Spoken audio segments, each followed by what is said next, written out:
बरं का, मी याच्यावर चर्च बांधणार आहे. त्याला काय साईज आहे, मग सांगितलं त्याला असं असं साईज आहे.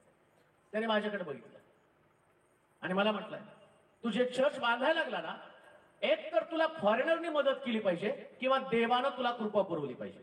आता फॉरेनर आपल्याला कुठे विचारतात तो, नाही का? मी म्हटलं बाबा फॉरेनर तर कोण नाही, पण देवाची कृपा मात्र मला मिळेल याची गॅरंटी मला. मग आणखीन एका व्यक्तीला, एक विदर्भी व्यक्ती होता, त्याने सभामंडप वगैरे बांधलेला होता. त्याला विचारलं मी आणि मग तो सांगायला लागला मला फादर एक गोष्ट तुम्हाला सांगू का, जेवढं मोठं तुम्ही बांधताना एवढं कोणताच राजकारणी तुम्हाला बांधून देणार. तिथं पण माझं खच्चीकरण झालं, कारण सांगतो कोणाला मी, मांडतो कोणाला कारण, सगळं नकारात्मक लोकांना. आणि मग लोकांना म्हटलं चल आता प्रार्थना करू. लोकांनी प्रार्थना करायला सुरुवात केली. प्रार्थना करता करता फाउंडेशन झालं, त्या पिलर झाल्या, स्लॅब ठोकायला लागलो. स्लॅब ठोकायला माझ्याकडे पैसे नाही, खिशात एक रुपया नाही, आणि मोठा स्लॅब, तो स्लॅब पडायचा आहे. त्यास मला मोठा प्रश्न पडला, काय करायचं. मग जे चर्चचं काम करणारी व्यक्ती होती, जी चर्चमध्ये एल्डर होती, आणि ती व्यक्ती मला म्हटली की पाच साहेब मी स्लॅब ठोकतो, पण 20 दिवसात स्लॅब ठोकून झाल्याबरोबर तुम्हाला स्टील, वाळू, खडे, सिमेंट सगळं आणावं लागेल, तर माझं सगळं सामान अडकून बसेल. आता माझ्याकडे तर पैसे. मग मी काय केलं, त्या ठिकाणचे महापौर होते, टिकाव मारायच्या टायमाला त्यांना बोलवलं होतं. मग त्यांनी भाषणचं असं काय जबरदस्त दिलं, फादर तुम्ही काय काळजी करू नका, काय लागलं तर माझ्याकडे बिंदास या भागात सगळ्या सुविधा देईल, अमकं तमकं. भाषणानं झालो प्रभावी. आणि मग म्हटलं चल आता त्यांच्याकडे, महापौर स्लॅब टाकून देतील. मग गेलो त्यांच्याकडे. रोज त्यांच्या दारात बसायचं, ते महापौर मागच्या दारानं घरात बसायचे, का तर मी समोर बसले नाही. म्हटलं आता करायचं काय या व्यक्तीला. मग एक दिवशी तो ज्या रस्त्याने जातो तिथं लपून बसायला सांगितलंय का, तो आला की त्याला पकडून घेऊन ये. आणि तो व्यक्ती त्याला घेऊन आला. त्याने तो स्लॅब बघितला. स्लॅब बघितल्यावर म्हटलं अबा बाबा फादर माफ करा, म्हटलं स्लॅब मी काय सोन्याचा चमचा घेऊन नाही जन्माला आलो. व्यक्तीसमोर मांडल्याबरोबर सगळीकडे निराशा. मग तो म्हटला की काळजी करू नका, तरी पण जेवढी माझी ऐपत आहे तेवढे मी देतो. म्हटलं चला. त्याला कार्यक्रम करण्यासाठी जवळजवळ माझे 20-30 हजार रुपये खर्च केले. महापौर येणार, मग हे पीठ कापा, अमकं करा, टिका मारा. आणि त्यांनी मग तो म्हटलं मी तुम्हाला कमीत कमी 200 पोते देतो सिमेंट. म्हटलं चला तेवढं तर मिळेल. मग पाठवून दिलं एकाला. आणि मग त्याने त्याला गाडीत फिरवलं, उगाच फोनवर हलवलं केलं, माझे मामा वारले, तुम्ही उतरा, मी तुम्हाला दुसऱ्या दिवशी पाठवतो. आणि शेवटी 5,000 रुपये दिले. 30,000 मी खर्च केले आणि 5,000 रुपये त्याने मला दिले. माणसासमोर ज्यास गारणं मांडता त्यास निराशा येते. पण मी विश्वासानं प्रभूला म्हटलं, प्रार्थना केली, रोज देवाकडे रडायचं, प्रभू हे काहीतरी विश्वासाचं काम तू कर. मला माहित नाही कुठून येणार आहे, मला माहित नाही वेळ तुझी कधी येणार आहे. आता सगळ्या लोकांनी हात झटकलेले आहेत, पण मंडळीतले लोक माझ्याकडे पाहिजे, एक पाहिजे, कोणतरी डोनर येईल आणि तो मला मदत करेल आणि माझं चर्चचं काम पूर्ण होईल. शेवटी लोकांना वाईट वाटलं. कोणीतरी एका व्यक्तीने निरोप पाठवला, पास्टर रस्त्याकडे बघू नका, चला आता आपण गुडघे टेकू देवाकडे पाहू. सगळेजण आम्ही गुडघे टेकले, प्रार्थना केली. मग तो व्यक्ती कॉन्ट्रॅक्ट तुझा चर्चचा एल्डर होता, तो म्हटला बाळासाहेब काय करायचं स्लॅबचं. म्हटलं बिनधास्त हो. म्हटलं आहे का मटेरियल. बँकेमध्ये माझ्याकडे रुपया नाही आणि मला जवळजवळ ते 300 पोते सिमेंट, 5 ट्रक खडी एवढं लागणार होतं आणि स्टील आणि मोठ्या प्रमाणात स्टील लागणार होतं. हे सगळ्याचं नियोजन करताना मला लक्षात आलं या गोष्टीचा पुरवठा या वर्षात तरी होणं शक्य नाहीये. आणि तरी मी त्यांना सांगितलं तुम्ही ठोका. आणि मग तो स्लॅब ठोकला. जसं जसं स्लॅब ठोकत जवळ आला तसं मला भीती वाटायला लागली, याचं सामान अडकून पडायला नको. आणि त्या दिवशी रडून देवाजवळ खूप प्रार्थना केली. म्हटलं प्रभू तू माणसासमोर मला मान खाली घालायला लावू नकोस.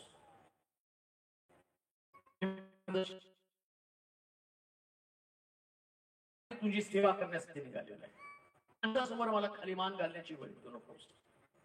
दिवस संपत चाललेला आहे, या व्यक्तीचं सामान अडकून पडलेलं आहे आणि लोकांचा विश्वास मात्र तुटू देऊ नकोस. देवासमोर रडलो, प्रार्थना केली. त्या रात्री 1:30 वाजता अमेरिकेमध्ये एक पाळक होता, त्या पाळकाला देवाने उठवलं, हलवलं आणि त्याला सांगितलं इंडियामध्ये एक पाळक तो रडत आहे आणि त्याला मदत करणं तुला गरजेचं आहे.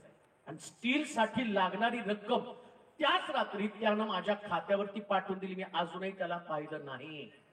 ज्याच्या समोर तुम्ही आपलं गारणं मांडता तो देव सगळ्यात भारी देव आहे. तीच वेळ आहे, तीच वेळ आहे ज्या वेळेमध्ये तुम्हाला देवाकडे आपलं गारणं मांडायचं. नुसतं स्टीलचेच पैसे आले नाही. माझ्या चर्चमध्ये माझी बहीण होती आणि ती हॉस्पिटलमध्ये काम करत होती आणि तिथल्या हॉस्पिटल मधल्या त्या असणारा जो चेअरमन आहे त्या चेअरमनला पण देवाने सांगितलं जा ते चर्च बांधत आहे त्यांना मदत करायची. त्याने बोलवलं. मग तो चेअरमन म्हटला इकडे या सिस्टर, मला कळलंय तुम्ही चर्च बांधत आहात. म्हटले होय. 7 ट्रक वाळू, 7 ट्रक खडी आणि 300 पोते सिमेंट तू माझ्याकडनं घेऊन जा. किती महान देव आहे ना. ज्याच्याकडे तुम्ही गारण करता तो देव त्याच्या समयामध्ये तुमची भेट घेतो. मी आधी माझा समय घालवला बाय. मी लोकांकडे धावलो. हा मदत करेल, तो मदत करेल. का देऊ नये का? परमेश्वराची वेळ परफेक्ट आहे. हो कुठली वेळ? जेव्हा तुम्ही आपल्या प्रश्नासाठी देवासमोर गुडघे टेकता. देवासमोर गुडघे टेका. कोणत्या माणसाकडे गुडघे टेकू नका. वरून येणारी मदत ही भरपूर असते आणि ती कधी थांबत नसती प्रिया. वरची मदत, खालची मदत लिमिटेड आहे, मर्यादित आहे, पण वरच्या मदतीला तोड नाही. म्हणून आज मी तुमच्या समोर जेवढ्या विश्वासानं सांगू शकतो ना, कारण प्रभूच्या चांगुलपणाचा अनुभव घेतलेला व्यक्ती मी आहे. प्रभूच्या दयेचा अनुभव घेतलेला व्यक्ती आहे. देवाचे प्रिय लोक, ज्या देवाची ओळख तुम्हाला पटलेली आहे तो देव आता त्याची वेळ कधी येणार आहे. तुम्ही तुमचं गारण मर्यादेसारखं इतर कोणाकडे मांडू नका. लोक तुम्हाला हसतील, लोक तुमची चेष्टा करतील, लोक तुम्हाला नावं ठेवतील, परंतु लक्षात घ्या देव तुम्हाला लोकांसमोर उंच करणारा देव आहे. लोकांसमोर तुम्हाला उंच करणार आहे. असं उंच करेल की तुमची साक्ष पाहून अनेक लोक प्रभूकडे वळतील. हाच तो समय आहे. या समयामध्ये आम्ही प्रभूला ओळखावं आणि म्हणून इथे असं म्हटलं 3ऱ्या वचनामध्ये वाचा. 3रं वचन. मग द्राक्षरस संपला. द्राक्षरस संपला तेव्हा येशूची आई त्याला म्हणाली. येशूची आई त्याला म्हणाली त्यांच्याजवळ द्राक्षरस नाही. त्यांच्याजवळ द्राक्षरस नाही. येशू म्हणाला बाई यांच्याशी तुझा माझा काय संबंध? याच्याशी तुझा माझा काय संबंध? आता तिसरी गोष्ट. दुसरी गोष्ट. पहिली गोष्ट द्राक्षरस संपला हीच ती वेळ आहे. कधी देव काम करतो? सगळं संपल्यावर देव काम करतो. प्रेज लॉर्ड म्हणाल का? सगळं संपवायचं बरं का. हे घेऊन नाही बसायचं. आपलं थोडंच असतं नाही का ते.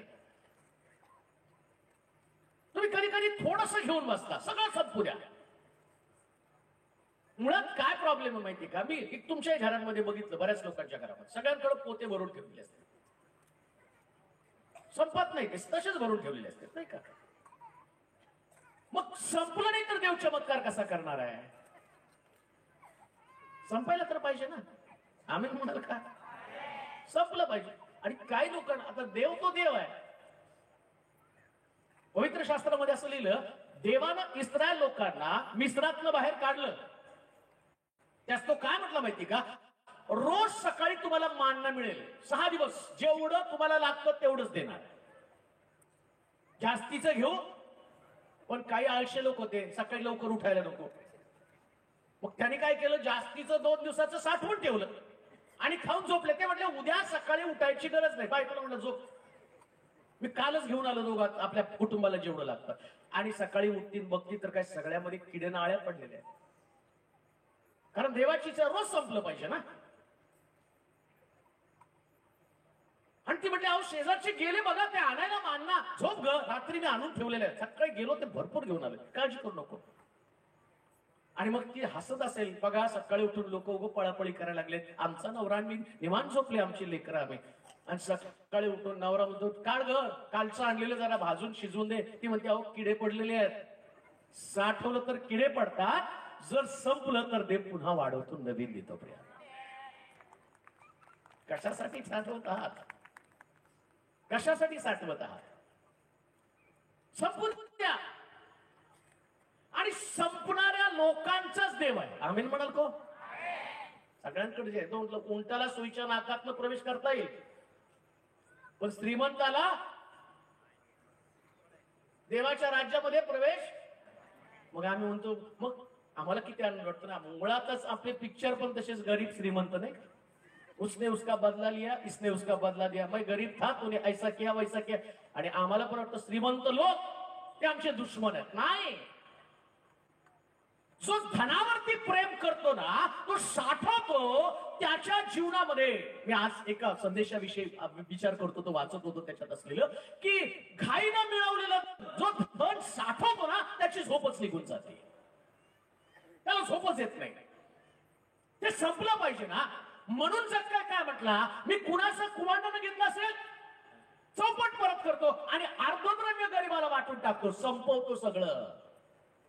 आणि संपल्याबरोबर येशू काय म्हणतो, आज या घराण्याला तारण प्राप्त झालेलं आहे. सगळ्यात महत्वाचं काय, तारण आहे, उद्धार आहे, सुटका आहे, स्वर्ग राज्य आहे. पैसा नाही तुला स्वर्ग राज्यामध्ये घेऊन जाणार. संपलं पाहिजे. दुसरी गोष्ट,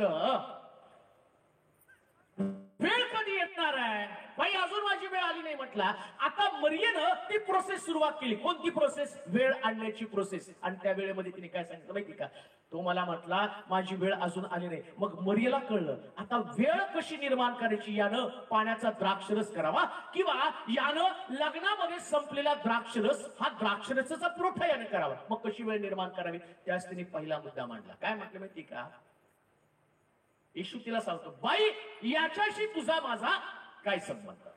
ऐका, तुम्ही ज्या प्रार्थना करताना प्रभूला,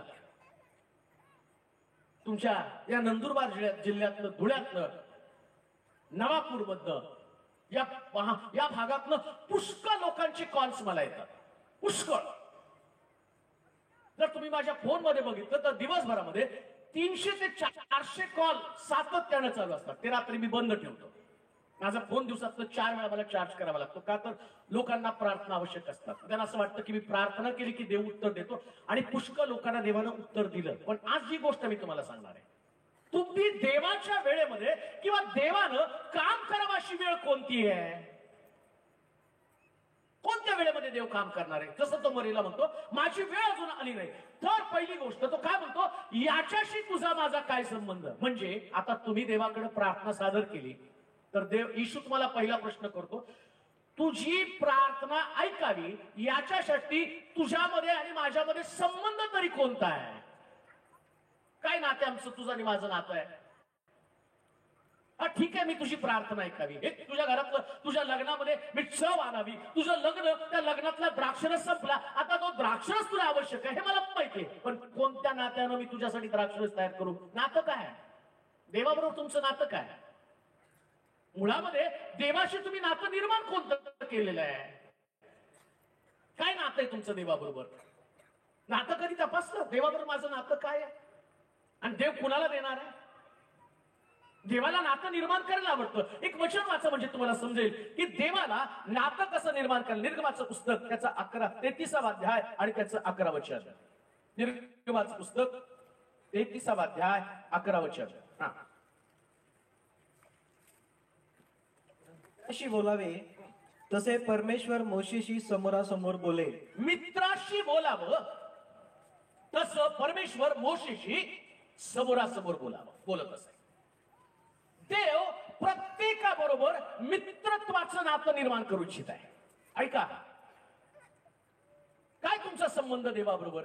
तुम्ही देव म्हणूनच त्याच्याकडे राहिला का. आम्ही कित्येक वेळा फक्त देव आहे, देव आहे, देव आहे, देव आहे, देव आहे म्हणून तुम्ही गेला. आता देव काय ते तुम्हाला सांगतो बरं का.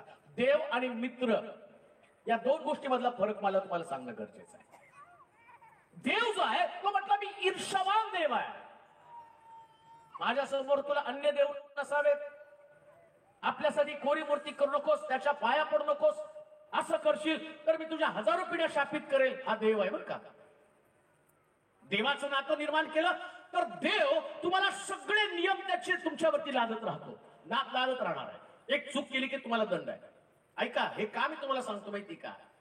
बऱ्याच वेळा आम्ही देवाकडे देव म्हणून जातो, म्हणजे नेमकं काय करतो. जसं लोक दर्शनाला जातात ना तसं लोक चर्चला जातात. आज रविवार एक चर्चला गेलं पाहिजे, मग तुम्ही काय देव म्हणून गेला, त्याची उपासना केली, त्याची आराधना केली, आणि तुमचं आणि देवाचं नातं चर्चमध्ये संपलं. तुम्ही घरी निघून आला, परत रविवारी चर्चला गेला, मग तिथं देव आहे. मित्राचं नातं तसं नसतं बरं का. मित्राचं नातं, मित्र जर तुम्ही बघितलं ना, मित्र मैत्रिणी जे असतात ना ते घरात असतात पण 24 तास कॉलवर असतात नाही का. कधी कधी त्या लेकराला रागवावं लागतं, बंद कर का सारखं सारखं बोलत आहे. मग तसं नाही का, मम्मी माझा मित्र आहे. आणि तो मित्र सकाळी दुपारी रात्री केव्हा पण बेरात्री त्याला फोन केल्याबरोबर तो मुलगा किंवा ती मुलगी तिच्या मैत्रिणीला, आता मैत्रिणीला मी सांगतो बरं का, नाहीतर मुली पण मित्र करते. मुलींनी बॉयफ्रेंड गर्लफ्रेंड ते बाहेर बर का. चर्च मध्ये बॉयफ्रेंड गर्लफ्रेंड नसतं, तिथं फ्रेंड एकच असतो, तो म्हणजे येशू, फक्त येशू. नातं निर्माण करायला पाहिजे. असं म्हटलं मोशे बरोबर देवाचं मित्रत्वाचं नातं आहे. काय तुमचं देवावर मित्रत्वाचं नातं आहे का? कसं ओळखायचं देव माझा मित्र आहे? असं लिहिलंय शास्त्रामध्ये, उत्तम मित्र आपल्या मित्रासाठी प्राण देतो, जो खरा मित्र आहे. आणि ईश्वर सिद्ध करून दाखवलं नाही त्याचं मित्रत्व. त्यानं आमच्यासाठी वधस्तंभावर प्राण दिला नाही. पण समस्या ही आहे, नातं काय, तुमचा संबंध काय येशू बरोबर? मित्रत्वाचे संबंध आहे. बोलता तुम्ही त्याच्याशी तासन तास. तुमचा वेळ बोलण्यामध्ये कोणासाठी खर्ची करत आहात? कोणाशी मैत्री तुम्ही केली? शास्त्रात लिहिलं, जगाशी मैत्री हे देवाशी वैर आहे. तुमचं जगाशी मित्रत्व जास्त आहे. तुम्हाला जग जास्त आवडतं. काही वेळ देवाच्या मंदिरामध्ये, काही वेळ मीटिंग मध्ये घालवला, परंतु मीटिंग मध्ये वेळ घालवला म्हणजे तुम्ही देवाबरोबर नाही घालवलेला. पर्सनल रिलेशन असलं पाहिजे ना, व्यक्तिगत संबंध असला पाहिजे. आता जनरल संबंध आहे. इथं तुम्ही बसला, मी बोलतो तुम्ही ऐकत आहात, मी प्रार्थना करतो तुम्ही त्याला आमेन म्हणत आहात, हे जनरल झालं. पर्सनल व्यक्तिगत काय? व्यक्तिगत कधी देवाशी बोलला? जसं अब्राम देवाशी बोलत होता, जसं मोशे देवाशी बोलत होता, तसं घरामध्ये बसून व्यक्तिगतरित्या गुडघे टेकून देवावर नातं निर्माण केलं का? तो म्हटला संबंध काय तुझा माझा? का मी तुझी प्रार्थना ऐकावी? एकाच बेसवरती तुम्ही ख्रिस्ती आणि ख्रिस्ताला स्वीकारलं, तुम्ही विश्वासणारे आणि मंडळीचे सभासद आहात, या बेसवरती तुम्ही देवाला म्हणता का माझा ऐका? तो म्हणतो माझी वेळ अजून आली नाही, तुझा माझा काय संबंध? मी देवाची सेवा करतो, पहिला देव प्रश्न करतो आणि तू माझ्याशी मैत्री? मी म्हणत नाही, मी अमक्या पाळकाशी माझी मैत्री आहे. पाळकाशी मैत्री, अमक्याशी काही लोकांना ते सवय असते बरं. मी कधी मीटिंगला गेलो ना, पाळक साहेब एक सेल्फी काढू का? काढा. आणि मग तो सेल्फी काढायचा आणि प्रेम करून घ्या. मी टेलोरे पास्टरवर फोटो काढला, मग काय का नाही बघा स्वर्गात. त्याने एवढं प्रीचिंग केलं ना, तर म्हटलं मी तुझ्या नावाने संदेश दिला, रोगी बरे केले, तरी मी तुला माझंच कन्फर्म होणार नाही अजून. शेवटच्या दिवसापर्यंत मला स्ट्रगल करावं लागणार आहे. किती पण संदेश देऊ द्या, किती पण सभा भरवू द्या, किती सभा. काही लोक मला विचारतात आतापर्यंत किती सभा केल्या? 1000च्या वर सभा केल्या असतील. मग काय तिथं काय माझा लेखाजोखा असणार आहे? हा, तू 1000 सभा केल्या, कसं पण असलं तरी येस वर्गामध्ये. काय पण काम केलंस ना तू, आता येस वर्गामध्ये. नाही हो, मला पर्सनल डे विचारणार आहे, काय ते माझी नातं निर्माण केलं? पैशाशी जोडला गेला, मैत्री पैशाशी केली, लोकांशी केली, जगाशी केली का? तुझं ऐकावं मी का? तुला उत्तर द्यावं? मोशे माझा मित्र आहे, तू कुठं माझा मित्र आहे? तुम्ही रेटून देवाजवळ प्रार्थना करता. द्राक्षरस संपला, मरियेला येशू म्हणतो बाई तुझा माझा काय संबंध? मरियेला संबंध विचारतो, मग तुम्हाला सोडेल का हो? आईचा संबंध तिने तर जन्म दिलाय त्याला, पण तिला माहिती हे आत्मिक गोष्टी आहेत. आत्मिक गोष्टीमध्ये माझं आणि येशूचं नातं चालणार नाही, आत्मिकच गोष्टी मला पाहाव्या लागणार आहे. तिने पण कन्फेस केलं. आणि मग ती काय म्हणते, हा जे सांगतो ते तुम्ही करा. तिला माहिती आहे जी येशू सांगतो तेच आम्ही केलं पाहिजे. नातं कधी निर्माण होणार आहे मित्राचं? मित्राबरोबर वेळ टाइम स्पेंड केला पाहिजे. नातं निर्माण करण्यासाठी आम्हाला देवाजवळ बसून राहायला पाहिजे ना. किती वेळा आम्ही देवाजवळ बसून राहिलेलो आहे. बऱ्याच वेळा तर आम्ही सबबी सांगतो, मी बिझी आहे, मी बिझी आहे, मी बिझी आहे. आणि रात्री झोपताना प्रार्थना काय? आज आला तर घेऊन जा, कुठे ठेवू तुला? दिवसभर तर तू बिझी असतो, दिवसभर तू पण बिझी असती. आणि रात्री झोपताना इतकं सोपं आम्हाला शिकवले लहानपणापासून, बाळा झोपताना प्रार्थना कर जा, देवबाप आल्यावर घेऊन जाईल. कुठल्या भ्रमात राहिलाय तुम्ही? तुमची एक छोटीशी प्रार्थना लगेच तुम्हाला स्वर्गामध्ये घेऊन जाईल? नाही हो, नातं निर्माण करावं लागणार आहे. आणि नातं निर्माण करण्यासाठी देवासंगती तुम्हाला वेळ घालावा लागणार आहे. तर देवासंगती वेळ, आणि एक गोष्ट लक्षात ठेवा, जो व्यक्ती देवासंगती वेळ घालवतो, ऐका बरं का, एखादा व्यक्ती देवासंगती जर त्यानं वेळ घातला तर ओळखायचं कसं काय? ऐका, मोशे माझं मित्र आहे त्यानं सांगितलं. मोशे ज्यावेळेस डोंगरावरून खाली आला, 40 दिवस 40 रात्र त्यानं परमेश्वरासंगती वेळ घालवला. तो खाली आल्यावर, ऐका बरं का नीट, नवापूरच्या लोकांनो, वेगवेगळ्या भागात आलेल्या लोकांनो, ज्या दिवशी मित्रत्वाचं नातं निर्माण होतं ना, त्या दिवशी तुम्ही डोंगरावरती, जसा मोशे 40 दिवस 40 रात्र डोंगरावरती राहिला, अन्न पाणी सुद्धा त्याला लक्षात पण नाही, जीवावं पण लागतं. ज्यांचं देवाबरोबर नातं निर्माण होतं ना, ते खाण्यापिण्यामध्ये आपलं आयुष्य खर्च करत नाही, पैसा मिळवण्यामध्ये आपलं आयुष्य खर्च करत नाही. आणि शास्त्र काय सांगतं? खाण्या आणि पिण्यात देवराज्य नाहीच आहे. 40 दिवस डोंगरावरती राहिला, आणि असं लिहिलं, ज्या दिवशी तो खाली आला त्यास त्याच्या चेहऱ्यावरती आच्छादन त्याला टाकावं लागलं. का? देवाच्या संगती वर राहणाऱ्या लोकांचं वैशिष्ट्य हेच आहे, ज्यास खाली येतात ना त्यास देवाचा चेहरा त्यांना प्राप्त होतो. देवाचं तेज मोशाच्या चेहऱ्यावरती दिसू लागलं. जरा वर जा ना. येशू ख्रिस्त सुद्धा डोंगरावरती पेत्र, याकोब, योहाना यांना घेऊन गेला, आणि तिथं सुद्धा येशूचं शरीर तेजस्वी बनलेलं आहे. तोही देवाशी बोलत होता. आम्ही देवाशी बोललं पाहिजे. कधी कधी आम्हाला एकमेकाचे चेहरे पाहू वाटत नाही, का तर आमचं देवाबरोबर नातं नाही. कुणाचा तरी चेहरा बघितल्यावर आम्हाला राग येतो, का तर आमचं नातं देवाबरोबर नाही. ज्याचं देवाबरोबर नातं आहे ना, ऐका बरं का, बायबल समजून घ्या. मिरियम आणि अहरोन हे मोशेच्या विरोधामध्ये गेले, आणि शास्त्र सांगतं देवानं त्यांचं शरीर कोडानं भरून टाकलं. 40 दिवस 40 रात्र देवाबरोबर राहिलेला मोशे, त्याला देवाचं अंतःकरण पण समजलेलं होतं. तो मोशे देवासमोर पालथा फोडतो आणि म्हणतो, यांच्या अंगावरचं कोड काढून टाक, आणि जर यांचं कोड काढलं नाही तर देवा, आणि माझं नाव जीवनाच्या पुस्तकातनं काढून टाक. हे लोकांसाठी रडणारं अंतःकरण, जो देवाच्या संगती राहतो. जर देवाच्या संगती राहिला ना, तुमचा स्वभावच बदलतो. देवाची मैत्री करा ना. देवाशी मैत्री नाही, त्याच्यामुळे आमचे स्वभावच वेगळे आहेत. राग आहे आमच्या स्वभावामध्ये, आम्हाला कोणाचं पटत नाही. विरोध करणारा व्यक्ती म्हटला की पहिल्यांदा आमचं डोकं फिरतं. मला विरोध करतो,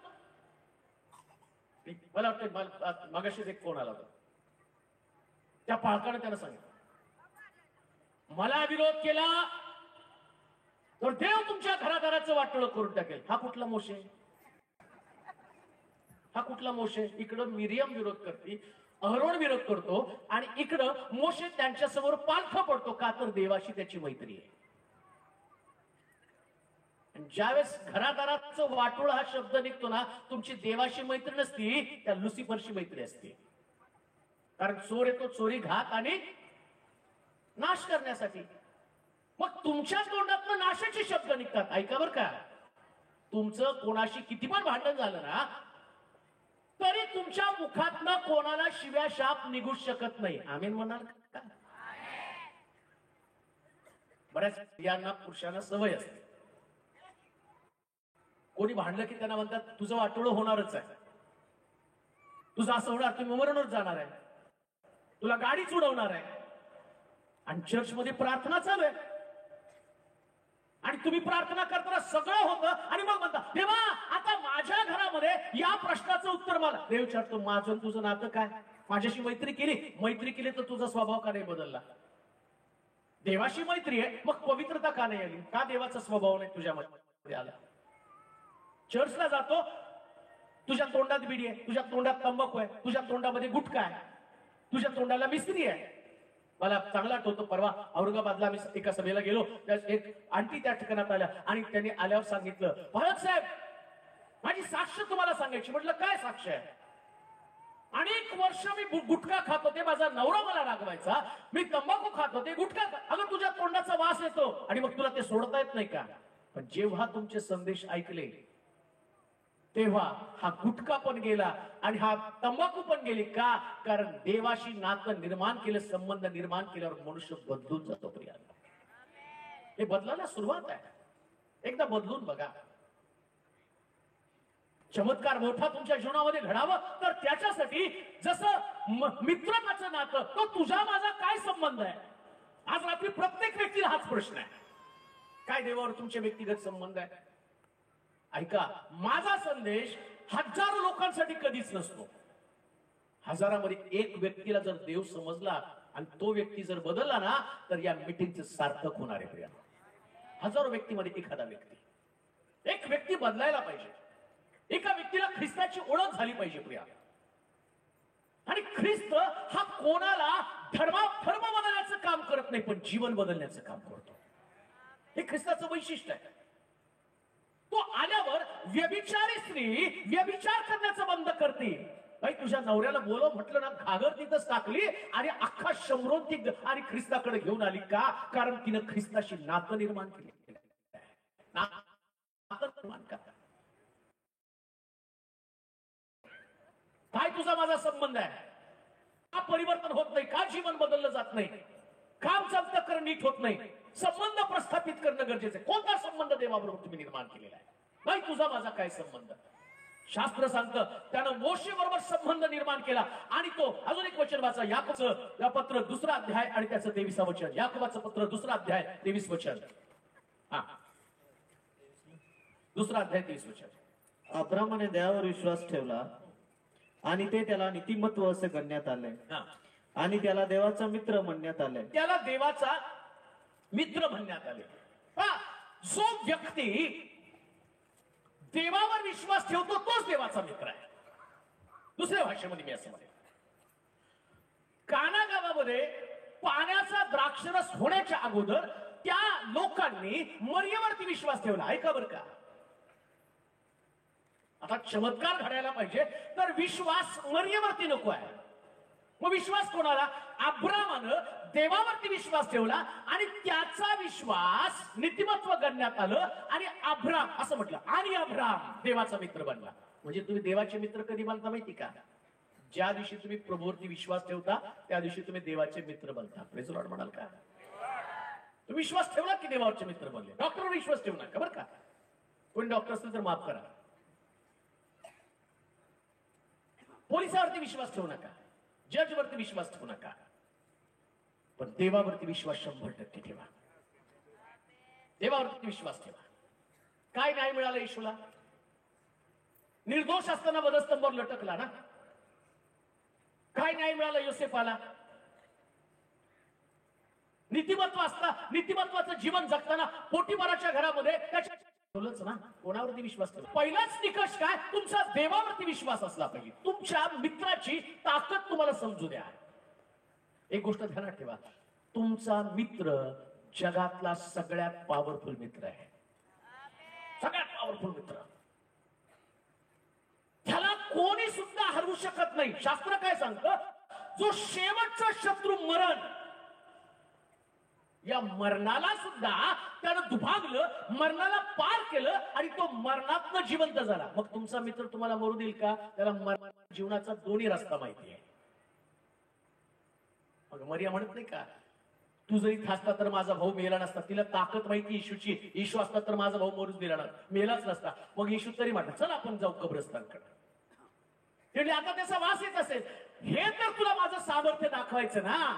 वास येत असलेल्या व्यक्तीला मी कसा बाहेर काढतो ते तुला दाखवतो मी. मग कबरेच्या बाहेर येशू तिकडे गेला, म्हटला धोंड बाजूला काढा. त्याने धोंड बाजूला काढली आणि बाहेरून येशू आवाज देऊ लागला, लाजरस बाहेर ये, लाजरस बाहेर ये. असं म्हटल्याबरोबर हा जो मित्र आहे, आता लाजरस येशू मित्र आहे असं लिहिलेलं आहे पवित्र शास्त्रामध्ये. ऐका बरं का, जो देवावरती विश्वास ठेवतो तो मित्र आहे, देवाचा मित्र आहे. आई तुझा माझा काय संबंध? उत्तर काय? प्रभू मी तुझी मैत्रीण आहे, माझं तुझ्यावर मित्रत्वाचं नातं आहे. देव म्हणून नका जाऊ त्याच्याकडे, मित्र म्हणून जा ना.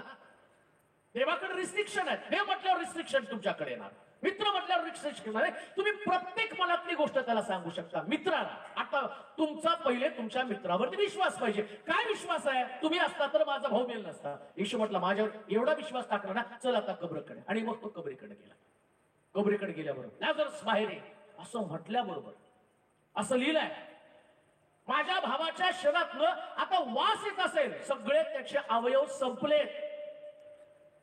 4 दिवस कबरेमध्ये राहिल्यावर कुठलाच अवयव शिल्लक राहणार नाही. सगळे अवयव किड्यांनी खाऊन टाकले होते.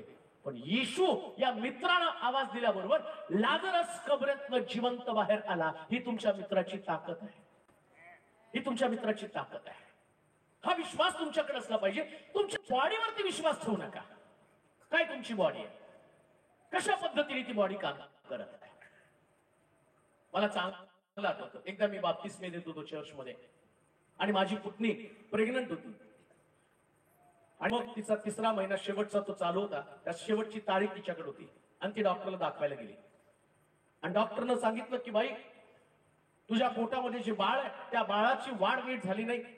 ते बाळ तुला पोटातनं काढून टाकावं लागेल. जरी जन्माला आलं तर त्याच्यामध्ये व्यंग असेल, त्याला बुद्धी नसेल, त्याला डोळा नसेल, त्याला कान नसेल, त्याचं हार्ट नसेल चालू, आणि तुला ते काढून टाकावं लागेल. आणि इकडे चर्चमध्ये बाप्तिस्मे चालू.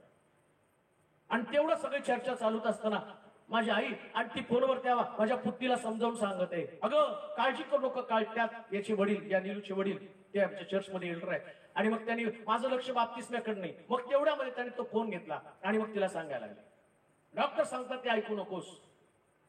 तुझा चुलता सगळ्या देशासाठी प्रार्थना करते, महाराष्ट्रासाठी प्रार्थना करते आणि देव त्यांना लेकरं देते. तू ते लेकरू काढू नकोस, तसंच ठेव, प्रभूचा चमत्कार पहा. मग त्यांनी तिच्यासाठी प्रार्थना केली. बाप्तिस्मे संपल्यावर आणि मग इकडे तिच्या नवऱ्याची पळापळ. ते डॉक्टर म्हटले, जर ते तू काढलं नाही तर तुझ्या बायकोचा जीव धोक्यात आहे आणि मुलाचा पण जीव धोक्यामध्ये. तुला दोघांपैकी कुणाला तरी वाचवावं लागेल. मग त्यांनी काय म्हटलं, ते घेतलं, दागिना घेतला का आणि घाण ठेवायला निघाला. आणि तो म्हटलं लवकरात लवकर तिचं ऑपरेशन करावं. तेवढं त्याच्या वडिलांनी सांगितलं, स्टॉप कर, करू नकोस, देवावरती विश्वास ठेव. आणि मग देवावरती विश्वास ठेवला आणि मग ते घरी आले. निघून घरी आल्यावर डॉक्टरचा फोन आला आणि डॉक्टर म्हणले, काय झालं? आज शेवटचा दिवस आहे, उद्या तुम्हाला ऑपरेशन करता येणार नाही, कारण आता ते तारीख पुढे जाणार आहे तशी, आणि मग तुला ऑपरेशन करणं कायद्याच्या चौकटीच्या बाहेर राहील. तिथं त्यांनी सांगितलं, डॉक्टर तुम्ही सांगितलं ते बरोबर असेल, पण आम्ही येशूवरती विश्वास ठेवणारे लोक आहोत आणि आमचा विश्वास आहे देव आमच्या बाळाला काही होऊ देणार नाही. मग डॉक्टर काय बोला माहिती का, तुमचा जर येशूवरती विश्वास असेल ना तर तुम्ही तुमच्या देवाकडे प्रार्थना करा, माझ्यासाठी पण प्रार्थना करा, मला पण तुमच्या देवाविषयीची माहिती आहे. डॉक्टर विसरून गेला आणि त्यानंतर 9 महिने 9 दिवसानंतर जे बाळ जन्माला आलं, एवढं सुंदर, एवढं बुद्धिमान बाळ की डॉक्टरचे शब्द देवानं खोटे ठरवले. का? तुमच्या मित्रामध्ये ती ताकद आहे, तुमच्या मित्रामध्ये ती ताकद आहे. म्हणून त्याच्याशी मैत्री करा, जाणीव होऊ द्या तुम्हाला त्याच्याविषयी. अजून एकच गोष्ट वाचूया, प्रेषितांचं कृत्य 27वा अध्याय आणि त्याचं 3रं वचन. प्रेषितांचं कृत्य 27वा अध्याय आणि त्याचं 3रं वचन एकच वाचूया. तिसऱ्या दिवशी आम्ही सिदोनास पोहोचलो. तेव्हा युल्याने पौलाबरोबर सौजन्याने वागून त्याच्या मित्रांनी त्याचा पाहुणचार करावा म्हणून त्याच्याकडे जाण्यास त्याला परवानगी दिली. मित्र म्हणजे नेमकं काय हो? येशू काय म्हटलं, बाई तुझा माझा काय संबंध? आता आज रात्री देवाला आमच्याशी कोणता संबंध प्रस्थापित करायचा आहे, हा मोठा मुद्दा आहे ना. काना गावात द्राक्षरस संपला आणि द्राक्षरस संपल्यावर आता चमत्कार घडायला पाहिजे, आणि त्या गावामध्ये येशू हा मित्र उपस्थित होता. पण त्यांची येशू बरोबर मैत्री नव्हती, येशूची त्यांच्यावर मैत्री होती, पण त्यांची मैत्री नाही ना. येशूला मैत्री करायची सगळ्यांबरोबर, आणि आम्ही गाणं पण म्हणतो, कोण मित्र येशूवाने. पण खरंच तो तुमचा मित्र आहे का? आता मित्राचं वैशिष्ट्य काय माहिती का? या मित्रासंबंधानं म्हटलं, मित्र नेहमी मित्राचा पाहुणचार करत असतो. लक्षात घ्या, जर तो तुमचा येशू मित्र आहे तर त्याचा पाहुणचार कुठे आहे? तुम्हीच पाहुणचाराला येता, तुम्ही जाता सारखं त्याच्या घरी, नाही का? कधी कधी आम्ही म्हणतो ना, रे कधी एवढ्या दिवस तू आमच्या घरी खातो, एक दिवशी आम्हाला तर बोलव तुझ्या घरी. मित्रांमध्ये म्हणतो एवढा चहा तू आम्ही पाजला, एकदा तू तर पाज ना. मग त्या मित्राला लाज वाटते, तो चहा, अहो आम्ही एवढे निर्लज्ज आहोत, एवढे आशीर्वाद घेतले, त्याच्याकडे पाहुणचारला जातो पण त्याला आमच्या घरी पाहुणचारला बोलवत नाही. ऐका बरं का, येशू जक्कायला काय म्हणतो, जक्काय त्वरा कर, खाली आहे, आज मला तुझ्या घरी कशाला यायचं, म्हणजे पाहुणचाराला. इकडे येशू सुद्धा जक्कायला म्हणतो मला तुझ्या घरी पाहुणचार. आता ऐका, कधी वेळ प्रभूची येते ते मी तुम्हाला सांगत आहे. आज मला तुझ्या घरी पाहुणचारला यायचं.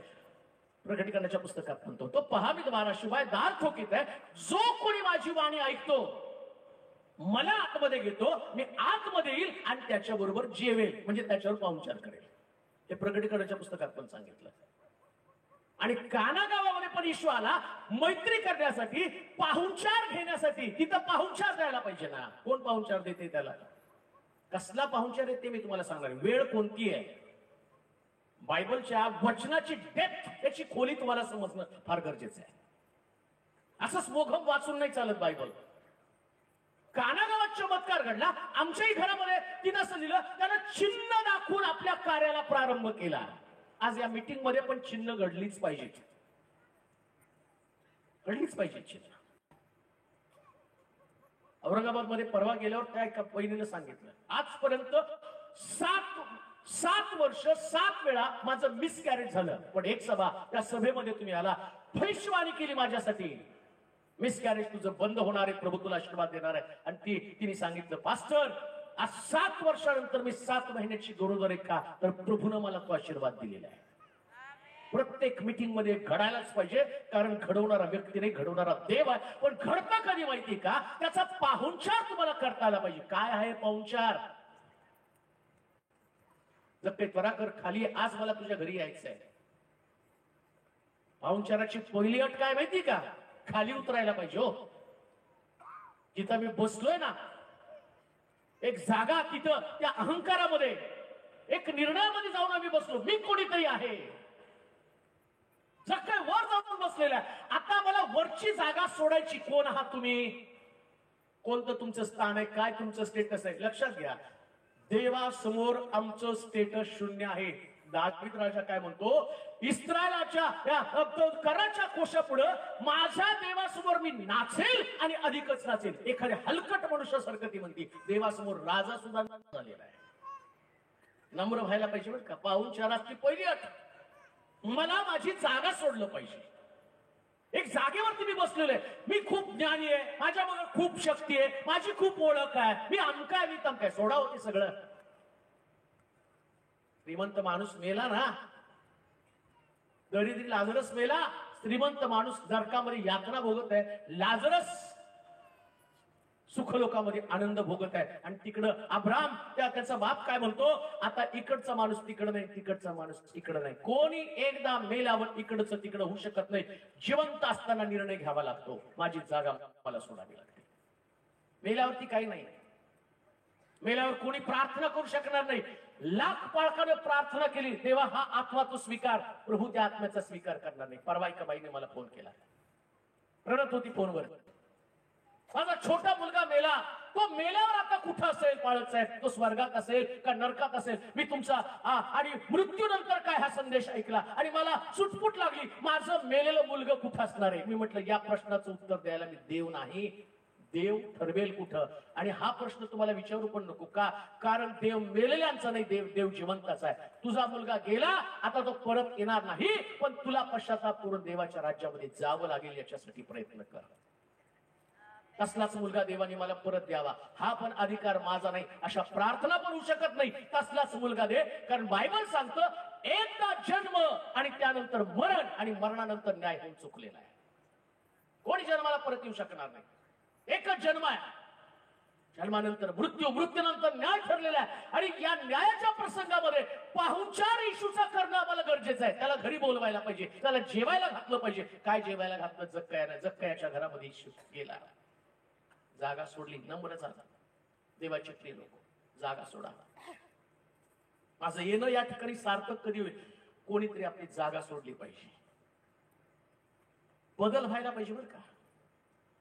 पूर्वी तो दारू पित होता, सिगारेट ओढत होता, भांडण करत होता, व्यभिचार करणारी स्त्री असेल, चुकलेल्या तरुण तरुणी असतील, त्यांनी जर आपली जागा सोडली ना तर त्यांच्या जीवनामध्ये चमत्कार लांब नाही. सोडायला पाहिजे जागा.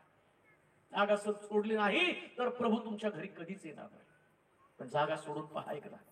ते पश्चाताप घेऊन जर काय येशूला घरी घेऊन गेला, पाहुणचार करायला सुरुवात केली. काय पाहुणचार होता तो? काय प्रभूला खरंच तुमच्या घरामधल्या वस्तूंमध्ये इंटरेस्ट आहे का? काय खावं, काय खायला पाहिजे? पुष्कळ लोक मला मीटिंग साठी बोलवताना त्यांचा पहिला प्रश्न असतो, पाळक साहेब तुम्ही काय खाता? मी सांगितलं फक्त जेवण खातो. त्याच्यात मागणं नाही, चिकन पाहिजे, मटन पाहिजे, आमकं पाहिजे, तमकं पाहिजे. एका माग पुण्याच मीटिंगला घेऊन गेलो, ते म्हटले डायरेक्ट मला हॉटेलमध्ये घेऊन, आणि ते म्हटले तुम्हाला काय मेनू मधलं पाहिजे ते सांगा. म्हटलं मी हॉटेलमध्ये कधी खातच नाही, मी घरचं खातो, भाजी भाकरी सगळं काही खातो, मी हॉटेलचं खात नाही. अहो ते म्हटले मागचे वक्ते आले, त्यांना घरात बसवलं तर ते आणि फुगून बसले, आणि ते म्हटले मला हॉटेलात एसीच्या हॉटेलमध्ये खायला घेऊन चला. आणि जेव्हा एसीच्या हॉटेलमध्ये खायला घेऊन गेलो, मग चिकन लॉलीपॉप, चिकन 65 सगळे चिकनचे प्रकार खाल्ले. मी म्हटलं ते खातात, मी खात नाही. मी देवाचं वचन पोचवून लोकांच्या गळ्यामध्ये उतरून पुढे जातो का? कारण या वचनानं त्यांचा न्याय होणार आहे, त्यांचा बचाव होणार आहे. लक्षात घ्या, पाहुणचार करत असताना येशूला काय आवश्यक आहे ते जाणून घ्या. मला विचारलं तुम्हाला पाळक साहेब तुम्ही काय खाता, आणि मी सगळ्याला सांगत असतो मला जास्त काही खायला देऊ नका, माझं लिमिटेड खाणं. येशूचं पण लिमिटेड होतं बरं का. कसं खायत होता तो? एका तरी ठिकाणात तुम्ही मला सांगा प्रभूला भूक लागली आणि त्यानं खाल्लं बरं का. असं लिहिलंय, त्याला भूक लागली आणि त्याने शिष्याला गावामध्ये पाठवलं, ते भाकरी आणायला गेले, आणि इकडे येशूनं पाहुणचार येशूचा सांगते मी तुम्हाला. इकडे येशू याकोबाच्या विहिरीवरती शंभरोनी स्त्री संगती चर्चा करत आहे, पापाची चर्चा करत आहे. आणि त्या पापाची चर्चा संपल्याबरोबर ती गावामध्ये गेली आणि पुष्कळ लोकांना येशूकडे घेऊन आली. पाहुणचार मी तुम्हाला सांगते, पाहुणचार कसला कराल? देवानं तुमच्या जीवनामध्ये चमत्कार करावा तर खरा पाहुणचार कोणता? आत्मे जिंकणं. अख्खं शंभरोनी घेऊन आली हो. इथून बाहेर पडाल ना, तुमचं परिवर्तन लोकांना दिसू द्या. जसं शंभरोनी स्त्री, त्या विहिरीवरती अनेक पुरुषांशी संबंध असणारी स्त्री, पण येशू भेटल्यावर तिचं जीवन बदललं. आणि काय पाहुणचार तिने केला? शिष्य भाकरी आणायला गेले, ते पाहुणचार करू शकले नाही, पण त्या शंभरोनी स्त्री त्याचा पाहुणचार केला. काय संपवत होता? कोणता पाहुणचार? जक्कयाचा. जक्कया येशूला घरी घेऊन गेला, येशू समोर बसला. पहिलं कन्फेशन, त्यानं कोणतं पक्वान बनवलं, कोणता मेनू बनवला, काय येशूला खायला घातलं, याच्या संबंधानं कुठलाच उल्लेख नाही. आणि जिथं जिथं येशू जेवायला गेला, ऐका, पाहुणचारासाठी. शिमोनाच्या घरामध्ये येशू जेवायला गेला, त्याही ठिकाणामध्ये मरिया येते आणि येशूच्या चरणावरती अलाबस्त्र कुपी ओतते. आणि तिथं येशू काय म्हणतो माहिती का? त्या शिमोनाच्या घरामध्ये कुठल्या मेनूची चर्चा झाली नाही, पण मरियेनं येशूच्या चरणावरती अलाबस्त्र कुपी फोडली आणि ओतली याची चर्चा झाली. हा पाहुणचार आहे. कोणता? प्रभू समोर येताना आपले अंतःकरण फोडायचे असतात. कोणता पाहुणचार आहे? आज रात्री इथं तुम्ही आहात, जेव्हा प्रभू समोर उभं राहाल त्यास तुमची अंतःकरण फुटली पाहिजे, अंतःकरण तुटली पाहिजे, उघडली पाहिजे. कोणती वेळ आहे ज्या वेळेमध्ये प्रभूचा पाहुणचार तुम्हाला करता आला पाहिजे? हर एक व्यक्तीच्या डोळ्यामध्ये अश्रू असले पाहिजे, जसं जक्कयाच्या डोळ्यामध्ये अश्रू होते. ते कुभांडानं घेतलं असेल चौपट परत करतो, अर्धद्रव्य गरीबाला देऊन टाकतो. हा खरा पाहुणचार आहे, हे परिवर्तन आहे. प्रभूला काय अपेक्षित आहे तुमच्याकडनं? मित्राचा पाहुणचार करणं. कसा पाहुणचार करणार आहात? पश्चातापानं, डोळ्यामध्ये रडलं पाहिजे, कुठंतरी चुकांची जाणीव निर्माण व्हायला पाहिजे. चुकलंय माझं काहीतरी चुकलंय माझं, काहीतरी माझ्यामध्ये उणीवा आहेत, कमतरता आहेत, त्याच्यानं प्रभू माझा ऐकत नाही. आणि ज्या दिवशी तुम्हाला या गोष्टीची जाणीव होईल ना, त्या दिवशी शास्त्र सांगतं त्यानं पाण्याचा द्राक्षरस केला. एक भाग मी तुम्हाला सांगितलं, त्यानं पाण्याचा द्राक्षरस केला. आणि शास्त्र सांगतं तो एवढा चवदार होता, की लग्नाला आलेल्या प्रत्येक व्यक्तीनं या द्राक्षरसाची चव घेतली. मित्र असं म्हणतो, एवढं चवदार मना पश्चाताप करून ना नंदुरबार, नवापूर, धुळे आसपासच्या लोकांनी तुमची चव घेतल्यावर म्हटलं पाहिजे आतापर्यंत पुष्कळ सभांना गेला, पण ज्या सभेवरून जे तुमचं परिवर्तन झालं हे परिवर्तन 100% चवदार अशा प्रकारचं परिवर्तन आहे. अन्यथा सभा येतील आणि जातील, पण तुम्ही तसेच राहाल. पण आज रात्री माझं जीवन मला चवदार बनवायचं आहे, चवदार बनवायचं प्रिया. असा बदल असू द्या ना, इतकं तुमचं परिवर्तन झालेलं असू द्या की घरी गेल्यावर तुमचा स्वभाव पूर्णतः बदलला गेलेला आहे. राग आहे तो राग निघून गेलेला आहे, मस्त निघून गेलेला आहे. चला आपल्या जागेवरती उभं राहूया, आपले डोळे आपण बंद करूया, आपल्या मान आपण सुकूया. प्रत्येक व्यक्ती आपल्या जागेवरती उभी असताना सर्वांचं लक्ष आता देवाकडे लागलं जाऊ द्या. प्रत्येक व्यक्तीनं या क्षणाला प्रभूच्या हातामध्ये स्वतःला सोपवायचं आहे. जिथं तुम्ही आहात तिथं देवाशी बोलायला सुरुवात करा. आपल्या अंतःकरणाला उघडं करा, आपलं मन फोडा. ज्या चुकीच्या गोष्टी त्या डोक्यातनं काढून टाका. कोण आज रात्री माझं जीवन मला बदलायचं आहे, कोण देवाला हाक मारेल, कोणाला वाटतं खरंच प्रभू समोर रडावं, आपले हात उंच करा, प्रभूला आरोळी मारा. जिथं आहात तिथं असं जाऊ नका. इथून हा परिवर्तनाचा समय आहे, हा देवाला सरेंडर होण्याचा समय आहे. प्रभूला म्हणा, प्रभू मला बदलायचं आहे, मला बदलायचं आहे. आता चमत्कार बदलाशिवाय घडणार नाही. पहिल्यांदा स्वतःला देवाच्या हातामध्ये सोपा आणि प्रभूला म्हणा, प्रभू मला बदलून टाक. प्रत्येक व्यक्तीने देवाशी बोलायला सुरुवात करा. असं जाऊ नका. आपले हात उंच करा, देवाला धन्यवाद द्यायला सुरुवात करा, देवाला धन्यवाद द्यायला सुरुवात करा. कोणीतरी आवाज द्यावा की प्रभू आज मला तुझ्याबरोबर मैत्री निर्माण करायची, नातं निर्माण करायचे माझ्या देवा. कोण आवाज देणार आहे आज रात्री? प्रभूला म्हणणार आहे, प्रभू मला तुझ्याबरोबर नातं निर्माण करायचं आहे. बोला, प्रभूशी बोलत राहा. चमत्काराला सुरुवात होणार आहे. काना गावातला द्राक्षरस संपला, परंतु येशू तिथे उपस्थित होता. आज देखील येशू या मीटिंग मध्ये उपस्थित आहे. तुझी दुर्दशा संपणार आहे, जीवन चवदार बनणार आहे, तुझी वाताहत संपून जाणार आहे. हाक मारा प्रभूला, हाक मारा, आरोळी द्या देवाला. प्रभू माझ्यावरती दया कर, प्रभू माझ्यावरती कृपा कर. तुझ्या लोकांसाठी महान गोष्टी कर, तुझ्या लोकांसाठी अद्भुत गोष्टी कर माझ्या राजा. Thank you lord. Worship you Jesus. Thank you.